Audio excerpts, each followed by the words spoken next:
À Dieu pour ce beau chant, pour ces déclarations. Et sans plus tarder, on veut bien ouvrir nos cœurs à l'écoute de la parole de Dieu. Et juste un verset va nous intéresser ce matin. On va s'arrêter essentiellement sur un seul verset dans l'Ancien Testament, dans le livre des psaumes. Alors j'ai l'embarras du choix puisqu'il y a 150 psaumes et j'ai choisi le 32. Psaume chapitre 32 et le verset 8. Un verset que j'affectionne personnellement. Psaume chapitre 32 et le verset 8. Alors peut-être je vous laisse le temps de chercher, puis comme j'ai l'habitude de le dire, prenez aussi des notes. J'ai aussi passablement des versets à vous communiquer ce matin de la part de Dieu. Et je crois qu'un verset vaut mieux que 1000 paroles, parce que le Seigneur, il confirme toujours sa parole. Psaume chapitre 32, verset 8. Je t'instruirai et te montrerai la voie que tu dois suivre. Je te conseillerai et j'aurai le regard sur toi. Ce simple verset renferme 4 merveilleuses promesses qui sont le partage de tous ceux qui mettent leur foi en Dieu et en Jésus-Christ. Donc ces 4 promesses finalement nous concernent ce matin. Et ces promesses ne sont pas des paroles en l'air, mais ce sont autant de certitudes profondes que Dieu est constamment à nos côtés afin de nous guider tout au long de cette nouvelle année. Et je voudrais tout simplement, peut-être les passer en revue, les méditer avec vous. 4 promesses que le Seigneur nous laisse et qui désire conduire encore notre vie. La première promesse, c'est « Je t'instruirai ». Je t'instruirai. Tout le long de cette année, Dieu désire encore et encore continuer à nous instruire, à nous enseigner, afin que notre confiance en lui grandisse de plus en plus. C'est le grand roi Salomon qui, dans le livre des Proverbes, s'est exprimé de la manière suivante. Proverbes chapitre 22 et les versets 19 et 21. Proverbes chapitre 22, versets 19 à 21. Afin que ta confiance repose sur l'Éternel, je veux t'instruire aujourd'hui. Oui, toi.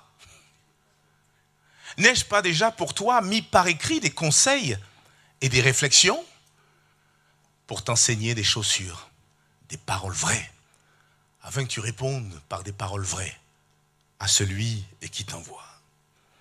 Et c'est étrange ce verset, j'ai l'impression que c'est Dieu lui-même qui nous parle, parce que de la même manière, l'Esprit de Dieu a aussi également mis par écrit des instructions, des enseignements, pour que nous puissions davantage connaître notre Dieu, pour que nous puissions surtout accomplir sa volonté qui est bonne, agréable et parfaite. Regardez ce qu'il est dit par exemple dans 2 Timothée chapitre 3 et le verset 16. 2 Timothée 3, verset 16, parlant de la Bible. Il nous est dit, toute écriture est inspirée de Dieu et utile pour enseigner, mais également pour convaincre, pour corriger, pour instruire dans la justice. La Bible, la parole de Dieu, est un trésor d'instruction. Et quand on plonge nos regards dans cette parole, elle nous donne toutes les informations dont nous avons besoin pour que nous soyons plus que vainqueurs et que nous soyons surtout fin prêts quand Jésus-Christ reviendra. Que Dieu soit béni. Mais il faut le reconnaître, il nous arrive encore et encore de refuser d'obéir aux instructions de Dieu. Juste, quelquefois, par ignorance.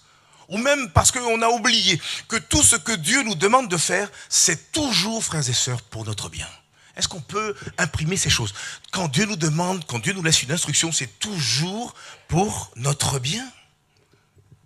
D'où le soupir de Dieu qui s'exprime par le prophète Ésaïe et qui va dire ces paroles, Ésaïe chapitre 48, les versets 17 et 18. Ainsi parle l'Éternel, ton Rédempteur, le Saint d'Israël. Moi, l'Éternel, ton Dieu, je t'instruis pour ton bien. Je te conduis dans la voie que tu dois suivre. Et c'est là où il exprime ce soupir. Oh, si tu étais attentif à mes commandements. Ton bien-être. Il y a d'autres versions qui disent ton bonheur sera comme un fleuve et ton bonheur comme les flots de la mer. La vraie question ce matin pour nous, c'est sommes-nous toujours disposés? Sommes-nous toujours prêts à obéir aux instructions de Dieu. Surtout lorsque ces mêmes instructions que Dieu nous donne, eh bien, va à l'encontre peut-être de nos raisonnements, va à l'encontre peut-être eh bien, de nos convictions ou voire nos opinions. Vous savez, ce fameux « oui mais », Seigneur, j'ai entendu ce que tu m'as dit, mais oui mais, sommes-nous toujours disposés à obéir aux instructions de Dieu? Quand par exemple Dieu nous demande d'aimer notre ennemi et même prier pour lui, quelle est notre réaction? Comment recevons-nous cette instruction? Comment recevons-nous cette parole? Quand, par ailleurs, Dieu nous rappelle par la bouche de l'apôtre Paul que le Saint-Esprit a bien déversé en nous un amour tel qu'il nous permet d'aimer ce qui n'est pas aimable, de pouvoir pardonner l'impardonnable. Parce que la Bible dit dans 1 Corinthiens 13, l'amour pardonne tout. L'amour eh bien, supporte tout. Ah, lui, je ne le supporte pas. Et on a entendu pourtant le don spirituel ce matin, qui est clair et qui rappelle l'instruction et qui dit à un frère, à une sœur ou peut-être quelqu'un qui viendrait pour les toutes premières fois, réconcilie-toi. Réconcilie-toi. Il y a déjà quelques jours ou quelques semaines, je t'ai déjà parlé de cette instruction. Et qu'en fais-tu? Mais je me rends compte d'une chose avec vous ce matin, c'est que sans la foi, frères et sœurs, écoutez bien, sans la foi, nous sommes incapables d'accomplir les instructions de Dieu. Si nous ne croyons pas en Dieu, si nous ne savons pas choisir de lui faire confiance quand il nous demande même ce qui est impensable à notre esprit, eh bien nous ne pourrons pas suivre ses instructions. Mais voici néanmoins les recommandations et les promesses que, en tout cas, Dieu adresse à tous ceux qui se confient en lui. Lisons ensemble Proverbes chapitre 4, versets 10 à 13. C'est comme si, là aussi, pareil, c'est Salomon qui parle, mais c'est comme si Dieu nous parlait et il s'adresse à ses fils, à ses filles. Et il nous dit ce matin, écoute mon fils et reçois mes paroles. Et les années de ta vie se multiplieront. Voilà une promesse qui se rattache à celui ou celle eh bien, qui choisit de recevoir les instructions, les paroles que Dieu eh bien, lui laisse. Verset 11. Je te montre la voie de la sagesse. Je te conduis dans les sentiers de la droiture. Il dit, si tu marches, ton pas ne sera point gêné. Et si tu cours, tu ne chancelleras point. Et il donne une recommandation, verset 13. Retiens l'instruction. Ne t'en dessaisis pas. Garde-la. Pourquoi? Car elle est ta vie. Frères et sœurs, si nous obéissons aux instructions du Seigneur, si nous nous laissons instruire comme il nous fait la promesse, eh bien, en retour, nous hériterons de la vie véritable, la vie éternelle, qui nous donnera d'être fin prêt quand Jésus-Christ reviendra. Amen, frères et sœurs. Première promesse, que Dieu nous laisse, je t'instruirai. Une deuxième promesse, il dit, je te montrerai la voie que tu dois suivre. Ça, c'est intéressant, ça. Je te montrerai la voie que tu dois suivre. Alors, ce n'est pas toujours facile de discerner la bonne voie à suivre. Parfois, nous nous retrouvons à des carrefours de notre vie et on ne sait pas, soyons honnêtes, nous ne savons pas toujours quelle direction prendre. Faut-il aller à droite? Faut-il aller à gauche? Avancer ou voire même reculer? Et quelquefois, on est dans l'incertitude. Mes frères et sœurs, si nous demandons de l'aide à Dieu, alors en retour, il nous révélera le chemin à suivre, comme nous l'avons lu. C'est la deuxième promesse qu'il nous laisse. Comme le dit eh bien, le prophète Ésaïe, dans Ésaïe chapitre 30 et le verset 21, tes paroles, tes oreilles entendront derrière toi la voix qui dira, voici le chemin, marchez-y, car vous iriez à droite ou vous iriez à gauche. D'où l'importance ce matin eh bien, d'être attentif quand Dieu eh bien, veut nous montrer son chemin, quand Dieu veut nous parler. Car on le sait, le Seigneur il parle tantôt d'une manière, tantôt d'une autre, et hélas, nous n'y prenons point garde. Et pour nous guider, eh bien, Dieu a tellement et tellement de moyens. La Bible est déjà un moyen. En la lisant, Dieu est capable de vous donner une direction. À qui c'est déjà arrivé? En lisant juste, peut-être dans vos cultes personnels, en lisant la parole de Dieu, Dieu vous a donné une directive. Dieu vous a donné eh bien, une réponse. Alors, est-ce que c'est à moi seulement? Voilà. Un peu plus, non? Dieu parle, frères et sœurs. Comme quelqu'un me disait un jour, mais Dieu, ton Dieu, il n'est pas très loquace. Il dit, ah bon? C'est lui qui a créé la bouche, qui a créé la langue. Et croyez-moi, Dieu est capable aussi de se révéler à nous par sa propre parole. Il est capable de nous parler audiblement dans notre cœur, ou même d'une manière audible.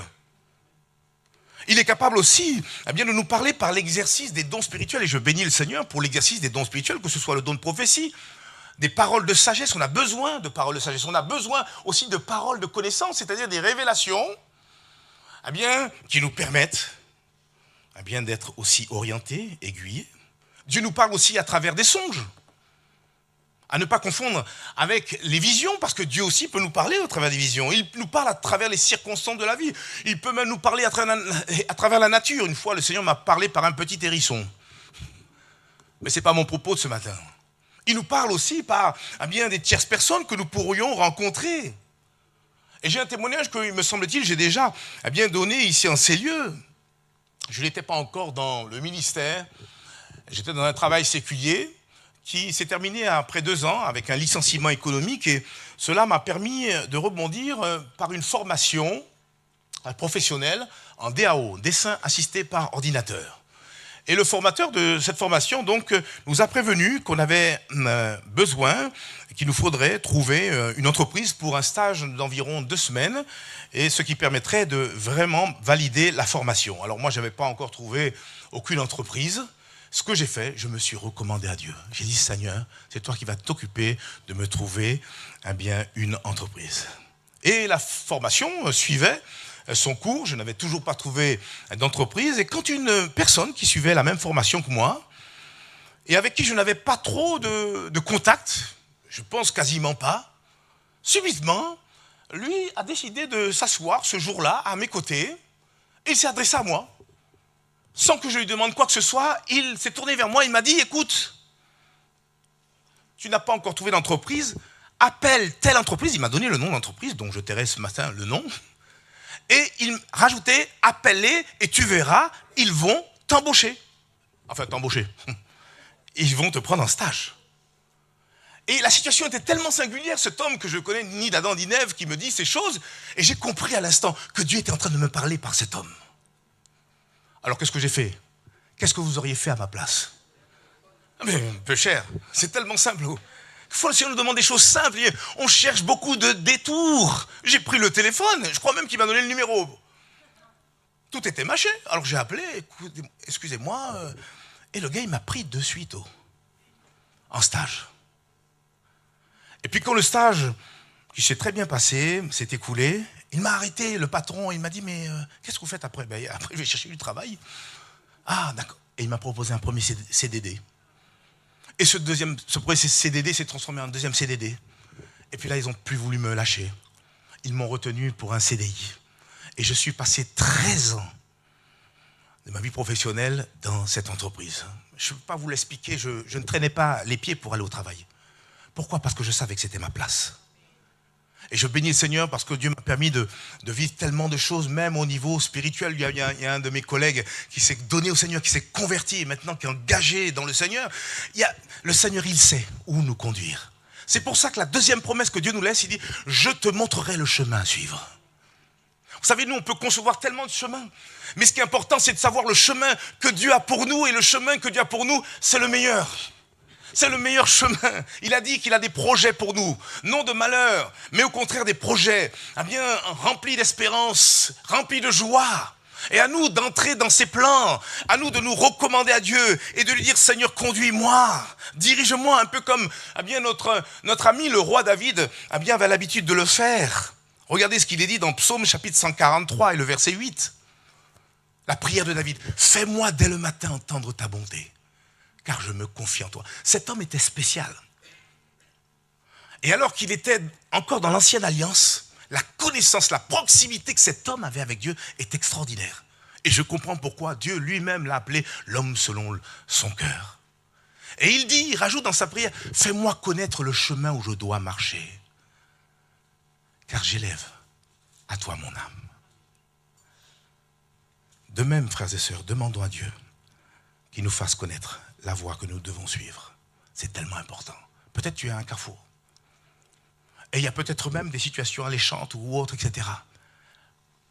Recommande-toi à Dieu. Et il va te montrer du doigt bien le chemin à suivre. Amen, frères et sœurs. Alors on passe à la 4e promesse.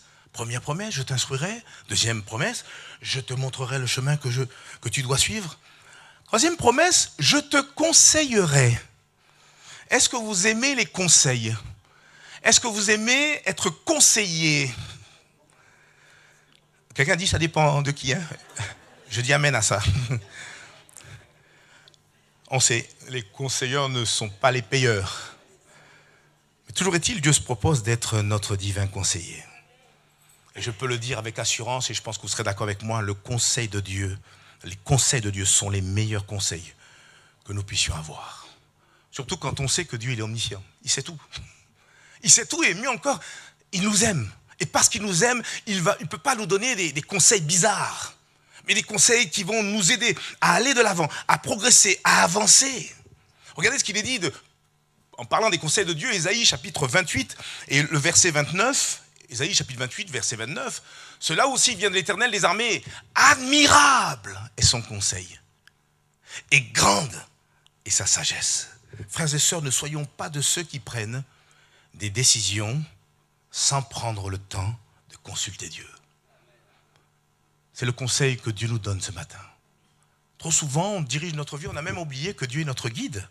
Dieu est celui qui se propose d'être notre bon berger. Et le berger, de manière générale, voit toujours au-dessus, au-delà de ce que les brebis peuvent voir. Souvent, les brebis, elles ont plutôt la tête baissée à brouter. Tandis que le berger, il réfléchit, il pense, il voit déjà, au loin, le vert et gras pâturage, les verts et gras pâturages, ou peut-être même l'eau paisible qui se trouve dans telle et telle montagne. On a besoin d'entendre les conseils de Dieu et de ne pas prendre des décisions d'une manière hâtive. Mais on a un Dieu qui sait tout. Consultons-le. Et en plus de ça, excusez-moi du scoop, hein, c'est gratuit. C'est gratuit.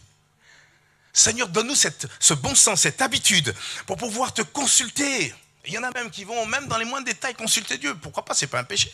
Mais au moins, bien pour les grandes décisions de notre vie. Regardez ce qu'il est dit dans Ésaïe chapitre 30 et le verset 1 et 2. Dieu s'adresse par la bouche de son prophète et c'est comme un avertissement qu'il donne à son peuple, le peuple d'Israël. Il dit malheur. C'est pas que Dieu maudit son peuple, hein. Quand il dit malheur, c'est justement en faisant ces mauvais choix et ne prenant pas le temps de consulter Dieu, on attire sur nous quelquefois des problèmes. On dit mais Seigneur, pourquoi tu m'as mis dans cette épreuve? C'est pas Dieu qui t'a mis dans cette épreuve, hein. C'est les conséquences de tes inconséquences. C'est ni plus ni moins les conséquences de tes mauvais choix. La Bible dit malheur, dit l'Éternel aux enfants rebelles, qui prennent des résolutions sans moi et qui font des alliances sans ma volonté pour accumuler péché sur péché. Verset 2, qui descendent en Égypte sans me consulter, pour se réfugier sous la protection de Pharaon et chercher un abri sous l'ombre de l'Égypte. Il y avait tout un contexte. On n'a pas le temps donc d'expliquer. Mais que Dieu nous garde bien de faire ces mauvais choix comme un jour un certain roi l'a fait. Je pense au roi Roboam. Vous pourrez lire son histoire dans 1 Roi chapitre 12 qui était Roboam. Roboam était ni plus ni moins le fils de Salomon. Et vous n'êtes pas sans savoir qu'au lieu de consulter Dieu, qu'a fait ce roi, le roi Roboam, il a consulté des jeunes gens qui l'ont d'ailleurs très mal conseillé, hélas. Et l'ont même poussé à prendre une décision qui a littéralement divisé tout le peuple d'Israël. Si bien qu'après, durant le règne de ce fameux Roboam, le fils donc de Salomon, il y avait la partie nord qui est le royaume d'Israël et puis la partie sud, on va dire, le royaume de Juda. Quelquefois on a des conséquences qui même nous dépassent. Les conseils de Dieu sont là pour nous éviter de commettre de telles erreurs. Les conseils de Dieu nous conduisent dans la bonne voie. Au contraire, les conseils de Dieu nous dirigent sur le chemin de la réussite. D'où l'importance, frères et sœurs, de consulter Dieu, le meilleur des conseillers. Et j'aime le citer parce qu'il est quand même un exemple. C'est bien sûr le roi David tout à nouveau. Et lui était un modèle en matière de consultation divine. Lui, il savait où se trouvait le cabinet céleste. Et toujours spontanément, eh bien, il allait consulter son Dieu. Et j'en ai pour preuve juste ces 5 versets que je voudrais vous lire dans 1 Samuel, chapitre 23, du verset 1 jusqu'au verset 5. Regardez ce qu'il est dit. On vint dire à David, « Voici les Philistins ont attaqué Keïla, et ils pillent les airs. » David, que fit David? Est-ce qu'il a commencé à affûter ses armes? Est-ce qu'il a commencé à s'entraîner? Non. Première chose que David fait, David consulta l'Éternel en disant, « Irai-je et battrai-je ces Philistins ?» Certains me diraient, mais c'est tellement évident. Tu as agressé, tu as attaqué. Non, lui, eh bien, il consulte l'Éternel. Il en fait une priorité des priorités de consulter Dieu. Et l'Éternel lui répondit, va, tu battras les Philistins et tu délivreras Keïla. Mais, mais les gens de David lui dirent, voici, nous ne sommes pas sans crainte, ici même en Juda. Que sera-ce si nous allons à Keïla contre les troupes des Philistins? Verset 4. David consulta encore l'Éternel. Et l'Éternel lui répondit, il est patient notre Dieu, lève-toi, descends à Keïla, car je livre les Philistins entre tes mains. Verset 5. Et ni plus ni moins, c'est un résumé, une conclusion. David alla donc avec ses gens à Keïla et il se battit contre les Philistins. Il amena leur bétail et leur fit éprouver une grande défaite. Ce n'est pas une petite défaite, une grande défaite. Ainsi, David délivra les habitants de Keïla. À 2 reprises, notre ami David consulte son Dieu. Et à 2 reprises, Dieu répond. Frères et sœurs, si nous nous approchons de tout notre cœur et avec foi de notre Père Céleste, il saura nous répondre. Quelquefois, on n'a pas trop la patience d'attendre. Quelquefois, on est là, mais Seigneur, tu ne m'as pas encore répondu. Mais il s'agit d'attendre avec foi la réponse de Dieu. Et Dieu, saura nous conseiller et nous dire ce qu'il en est. Et vous savez, quand on obéit au conseil de Dieu, de belles choses se passent. David a connu la victoire. Et nous connaîtrons la victoire parce que Dieu nous aura donné une réponse, une parole sûre. Il nous dira, par exemple, vas-y, et je serai avec toi, je te bénirai dans ce que tu entreprends. Frères et sœurs, la même attitude que David a eue. Ayons cette même attitude de toujours consulter Dieu avant d'agir. Consultons Dieu lorsque nous devons prendre des décisions importantes, peut-être concernant notre vie familiale, peut-être concernant notre vie professionnelle, voire même notre vie spirituelle. Prenons ce temps. Et comme le dit encore Salomon dans le livre des Proverbes, Proverbes chapitre 16 et le verset 3, ce verset est très simple, mais il nous en dit long sur ce que nous avons lieu de faire. C'est une instruction que Dieu nous laisse. Recommande à l'Éternel tes œuvres, et alors tes projets réussiront. Recommandons-nous à notre Père Céleste. Amen. Voilà, je ne serai pas long. Quatrième et dernière promesse que Dieu nous laisse à travers ce fameux verset 8 du chapitre 32 des psaumes. Dieu qui parle, il dit, j'aurai le regard sur toi. Avez-vous entendu ce don spirituel? Où quelqu'un pouvait penser qu'il échappait au regard de Dieu. Dieu, il est sur son trône et il voit toutes choses, il sait toutes choses. Et à plus forte raison, il pose son regard sur nos vies. Et ce regard, ce n'est pas un regard accusateur, ce n'est pas un regard pour épier nos moindres gestes, c'est un regard d'amour. C'est un regard bienveillant. C'est aussi un regard protecteur. Pourquoi? Parce que Dieu veille, comme un père attentionné, sur chacun de ses enfants. Est-ce que vous le savez ça? 24 heures sur 24, Dieu veille sur nous. Quand plus tard, à la fin de cette journée, nous allons fermer nos yeux, nous allons nous envelopper de différentes couettes, le Seigneur aura toujours le regard sur nous. Il dépêchera peut-être plusieurs anges, plusieurs escouades d'anges pour nous garder, pour nous protéger. Mais constamment, 24 heures sur 24, il veille sur nous et il nous protège.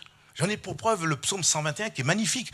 Psaume 121, verset 4, que d'ailleurs les pèlerins juifs chantaient en allant vers Jérusalem pour les différentes fêtes obligatoires. Et il nous est dit dans psaume 121, verset 4, il nous est dit, voici ne sommeille ni ne dort celui qui garde Israël. Et à la place d'Israël, on peut mettre notre prénom. Permettez-moi, je vais mettre le mien. Voici ne sommeille ni ne dort celui qui garde Joël. Amen. Ne soyez pas jaloux, mettez votre prénom. il te garde, il te protège. Jamais il ne t'a abandonné. C'est nous, bien souvent, qui abandonnons le Seigneur. Soyons honnêtes. Mais il a dit, je suis avec vous tous les jours, jusqu'à la fin du monde. Dieu veille sur nous parce qu'il nous aime. Il nous a déjà montré son amour parce qu'il a donné son Fils Jésus à la croix pour nous. Que voulez-vous qu'il vous donne de plus ? Mais Dieu prouve son amour envers nous en ce que, lorsque nous étions encore des pécheurs, Christ est mort pour nous. C'est une preuve certaine de l'amour de notre Dieu. Mais ce regard de protection que Dieu propose à ses enfants, c'est le partage de ceux qui restent attachés à lui. Et tout au long de cette année 2026, il est question pour nous de rester attachés au Seigneur. Regardez ce qu'il est dit dans 2 Chroniques, chapitre 16, verset 9. « Car l'Éternel étend ses regards sur toute la terre pour soutenir ceux dont le cœur est tout entier à lui. » Le reste ne nous intéresse pas. L'Éternel étend ses regards sur toute la terre pour soutenir ceux dont le cœur est tout entier à lui. Est-ce que ton cœur est tout entier à Dieu ? La raison d'être même de ce culte, c'est aussi de nous donner à faire des progrès et à faire en sorte que nous ne soyons pas à 90% avec le Seigneur. Non pas à 99%, mais que notre cœur soit tout entier pour notre Dieu, afin que nous attirions le regard, l'attention de notre Dieu, un regard qui est bienveillant, un regard qui est capable de dire au diable, tu ne le touches pas.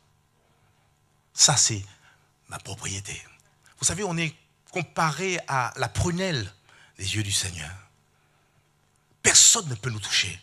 Personne ne peut nous ravir de la main de Dieu, ni de la main de notre Seigneur Jésus-Christ. C'est pour ça qu'on a eu raison de chanter ce dernier chant, où il est question bien de proclamer le nom de Jésus, et toute arme forgée contre nous sera sans effet, parce que nous sommes sous la protection de Dieu, parce que le regard que Dieu pose sur nous est là pour nous rappeler que Dieu ne nous abandonnera jamais. Jamais. Jamais.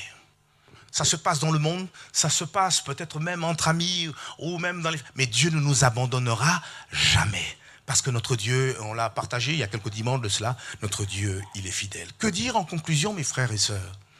Eh bien, c'est que les 4 merveilleuses promesses que nous venons de passer en revue ne peuvent que nous rappeler que dans notre marche chrétienne, alors ça peut-être que vous le saviez, mais je vais vous le redire, nous ne sommes pas seuls. Alors merci Seigneur pour la communion fraternelle. Tout à l'heure, on va se séparer. Sachez que le Seigneur vous accompagne. Le Seigneur est à vos côtés. Le Seigneur a gardé notre sœur Sandra quand elle aura l'occasion de raconter son témoignage. Le Seigneur l'a gardée d'une mort certaine.